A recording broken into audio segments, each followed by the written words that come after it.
Okay guys, today we're going to do our first year in review lesson.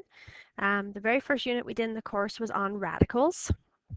So I just want to go through and look at mixed radicals and entire radicals with you. So the main conversion that we had was from entire radicals to mixed radicals. Sorry, this is set up wrong here. This should be over here.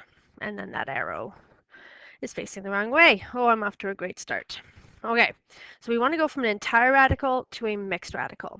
So first off, this is called an entire radical because the radicand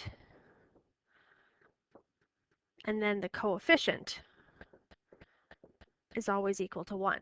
So on this one's called a mixed radical because we have our coefficient that's not equal to 1 and our radicand that's also not equal to 1. But they can both be converted to new mixed radicals. But the idea being is that these things are equivalent. They're equal to each other. So it's just like saying 1/2 is the same as 3/6. Those two are equivalent values, but they're just different ways of writing it. So how we go through this is, I taught you guys to do this by stacking. So we divide 50, okay? But remember, the only numbers that we're allowed to divide by are prime numbers. So your prime numbers are 2, 3, 5, 7, etc. So I'm going to start with 5. So 5 goes in 10 times, and 5 goes in twice. And then recognize that again, all of this is part of the radicand. So 5 squared times 2. So you want to create those groups of 2. Okay? And the reason why you want to create those groups of 2 is because squares and square roots undo each other. So the 5 is no longer a radicand, it's now a coefficient. But the 2 still stays inside because it has a 1, so it doesn't cancel off the radical sign. Now for 11 root 90, this one's done the same way. Let me just get rid of this arrow here. Delete that. Okay. So for 11 root 90, now this is a mixed radical, and the answer is going to be another mixed radical. So what we do first is we just focus on the 90. So again, has to divide by prime numbers. So what you can also recognize is that since this is an even number, I'm guaranteed 2 will divide in. And then 5 goes in, and then 3 goes in. So here's my group of 2. So I've got 3 squared times, and then I've got the 2 and the 5. So the square and the square root undo each other. So the 3 gets to become a coefficient, but the 2 and 5 both stay, and that becomes a 10. So that is root 90. But then you have to remember that there was an 11 here in front. So what we have to do is times that by 11. So you get 33 root 10. Okay, so that was the first thing that we did in our radicals unit. And then we took this idea of simplifying radicals and we used it with all of our operations. So we used it with add, subtract, multiply, and divide. So the first thing we did was with the adding and subtracting. So I've already done those 2 examples. Okay, so I'm just going to go into adding and subtracting now. Okay, so first thing you want to recognize with adding and subtracting is that they have to have the same radicand in order to be able to add or subtract the numbers in front. So since all of these radicands are the same, we're just going to rewrite it out. And then we're going to go 3 plus 5 subtract 6. And we get out 2. So the answer is 2 root 2. Now for this one, we've got 4 root 12 plus root 27 minus root 18. Now you'll notice that none of them have the same radicand. So what we have to do first is we have to simplify down each and every one. So 2 goes in 6 times, 2 goes in 3 times. So we have 2 squared times 3. So that becomes 2 root 3 because the square and the square root cancel off. But remember that 4 was already there. So we've got 8 root 3. For 27, 3 goes in 9 times, 3 goes in 3. So again, even though I've got 3 3's, I only want to create groups of 2. So 3 squared times 3. So the square and the square root cancel off. So the 3 gets to come out, but the other 3 stays inside. And then root 18. 2 goes in 9 times, 3 goes in 3 times. So we've got 3 squared times 2. So again, the 3 gets to come out, but the 2 stays in the house. So what we've got is 8 root 3 plus 3 root 3 minus 3 root 2. So these two have the same radicand, so I can bring those together.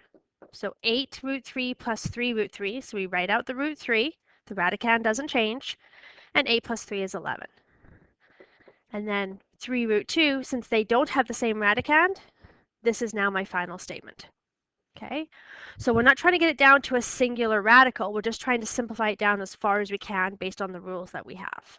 Okay, so when these questions say simplify, or if they say add, subtract the following, it doesn't mean you're going to get it down to a single term, it just means you go as far through the steps as possible. Okay, the next thing we looked at was multiplying radicals. So multiplying was a little bit different. With multiplying, you don't need the same radicand. All you do is you multiply the numbers in front and you multiply the numbers underneath. So 5 times 1 root 2, so you go 5 times 1 is 5, and then there's nothing to multiply the root 2 by, so you just stick the root 2 on the end. For this one, 3 times 4 is 12,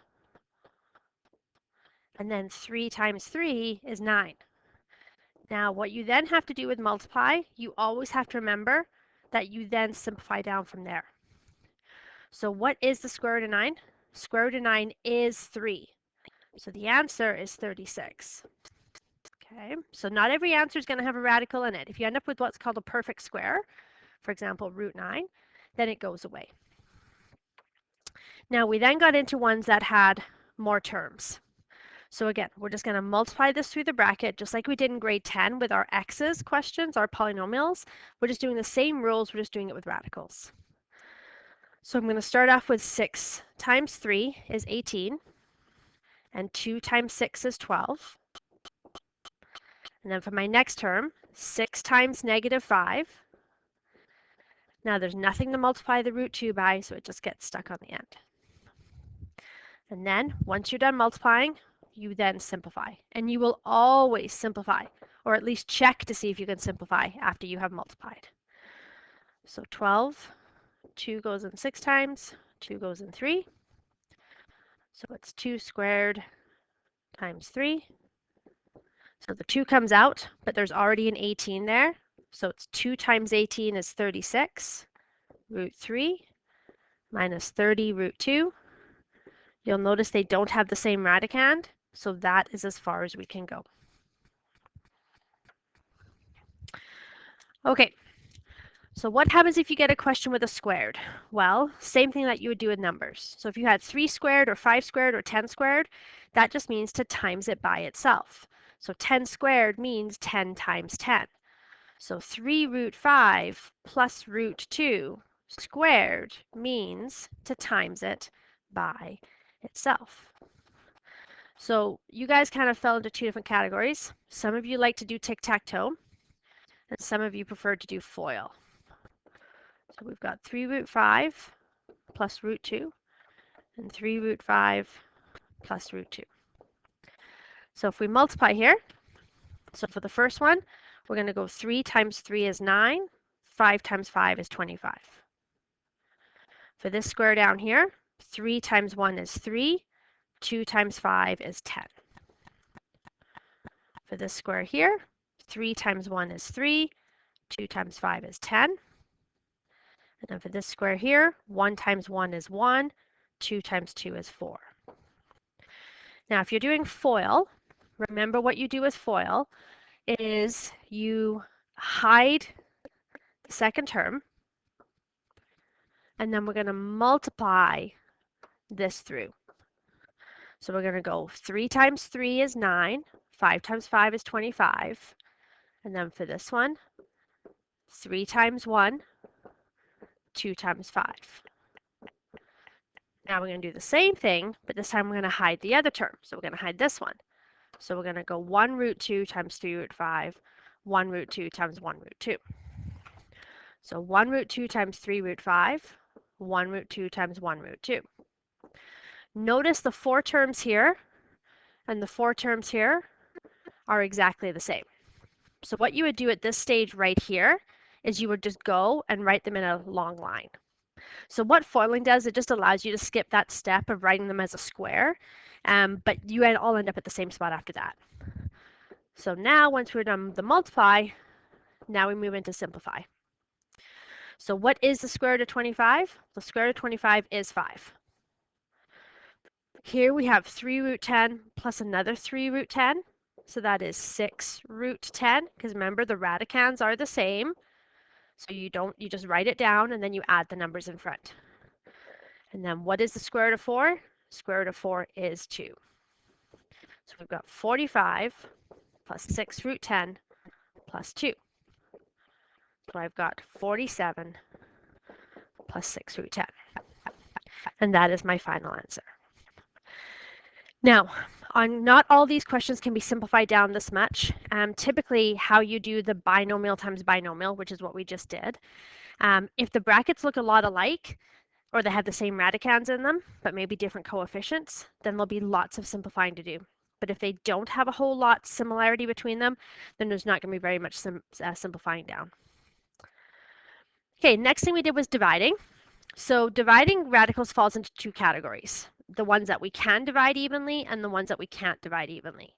So the ones that you can divide evenly, you're simply just going to do the division. So 6 goes into 48 7 times. So because we're putting it into the top, 6 eighths of 48. So think of it as being root 8 over 1, okay, because the 6 is going into the 48, so you put the answer in the top. And then again, just like all the other questions, we then simplify it down. So 8, so 2 goes in 4 times, 2 goes in twice. So we've got 2 squared times 2. So 8 is 2 root 2. And that's the answer. Now you can put it over 1 if you like, but you don't have to. Now if you have coefficients involved, don't worry about it. Just do it the same way. 5 goes into 20, so we're putting it into the top, so it goes on the top. And then 2 goes into 16 8 times. Okay, now we already know what 8 is from the other question. So 8 was 2 root 2. And now again, you check again. 2 can go into 4 2 times, and then the root 2.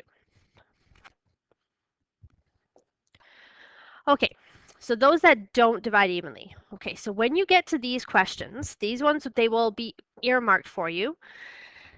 We call this rationalizing. So these questions will say, they will not say divide the following. These questions will say rationalize the following.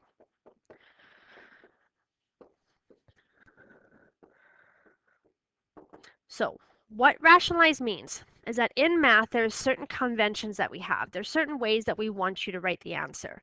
So when we have radicals, one of the ways that we want you to write the answer is we don't like ending up with square roots in the denominator. It's just not a way that we like to write the answer.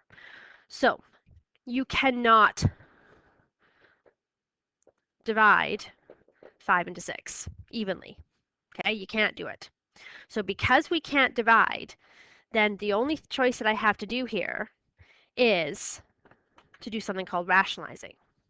And what rationalizing does is all we do for it is we're just going to multiply the top and bottom by whatever is in the bottom. Okay, so we're going to multiply the top by root 5 and we're going to multiply the bottom by root 5. So root 6 times root 5 is 30. 5 times 5 is 25. So if I try to take 30 down, so 2 goes in 15 times, 5 goes in 3 times. So even though 30 is a big number, notice we don't end up with any pairs. So actually root 30 is as simplified as she gets. Square root of 25 is 5. And that's it. That's the final answer. Okay. Now you're not allowed to divide 5 into 30. The reason for that is because the 30 is a radicand and the 5 is a coefficient. And so you're not allowed to divide those in. So again, when we're rationalizing, all we're doing is we're just rewriting the question in a more friendly format. And what in math that means, it just means we get rid of the square roots in the bottom. Okay, so here's another one. So 2 root 3 over root 2. So again, because root 2 does not divide into root 3, all I can do here is rationalize. So I'm just going to take whatever's in the bottom, and I'm going to multiply the top and bottom by it. So I'm just going to put a 1 here just to help myself out. So 2 times 1 is 2. 2 times 3 is 6. On the bottom, 2 times 2 is 4. So the square root of 4 is 2. So now again, we check for simplifying down. So does 2 divide into 2? Yep. So the answer is 1 root 6. So this one, when we rationalize, we actually didn't even end up with the denominator. So it just completely went away. If you like keeping the denominator there, you are more than welcome to keep it over 1. Okay, so one more of these. Okay, so 8 root 14 minus 2 all divided by root 2. So again, we're going to multiply the top and bottom by root 2. Now, if you're wondering why I'm doing this, because you're like, hey, hold on a second, Schnorr, 2 does go into 14. You're right, it does. But this term right here doesn't have a square root on it. So I'm not allowed to just divide one of the terms. I would have to divide both of them. So because I can't divide both of them, I have to do rationalizing. So I'm going to put this in brackets, and I'm going to multiply this through. Doesn't matter which way you draw the arrows. So 8 root 14 times 1 root 2 is 8 root 28. And then negative 2 times root 2 is negative 2 root 2. And then on the bottom, 2 times 2 is 4. So off to the side, 28. 2 goes in 14 times, 2 goes in 7. So we have 8 times 2 gets to come out, 2 root 7 minus 2 root 2. And then what is the square root of 4? Square root of 4 is 2. So we've got 16 root 7 minus 2 root 2 all over 2. Now that is a perfectly acceptable answer. However, if you can recognize one thing, it will render you a bonus. So when we look at all three terms here, if we look at the three coefficients,